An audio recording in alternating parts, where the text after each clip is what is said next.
jërë ngeen jëf mbokku internetu info Actubuzz ñu wax ci lu soxal mbirum Cheikh Bara Ndiaye ak ki nga xamante ni moom moo di xalifa général des Mourides Serigne Mouhamadunil Mountakha Mbacké moom kii di Cheikh Bara Ndiaye ginnaaw bi nga xamante ni impliqué woon nañ ko dal di koy tëj ci kaso bi ba loolee waral ginnaaw bi nga xamante ni kii di juge bu deuxième cabinet Mamadou Seck mayoon na ko li nga xamante ni moom moo di liberté provisoire waral ki nga xamante ni moom moo di procureur daal di dugal benn recours ngir rek ñàkk d'accord ci li nga xamante ni moom moo di maanaam liberté provisoire boobu muy bàyyi neggandiku boobu nga xamante ni mayoon nañ ko kii di Cheikh Bara Ndiaye nekkoon chroniqueur fële ca Walfadjri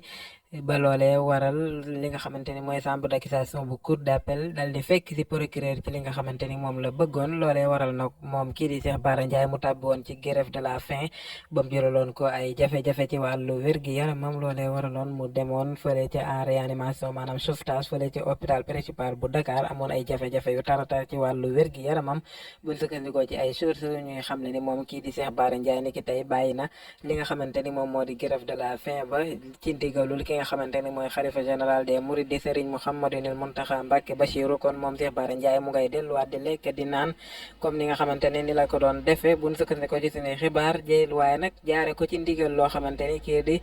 Serigne Mouhamadunil Mountakha Mbacké di xalifa général des Mourides moom moo ko sàkku ci moom jërë ngeen jëf Info Actubuzz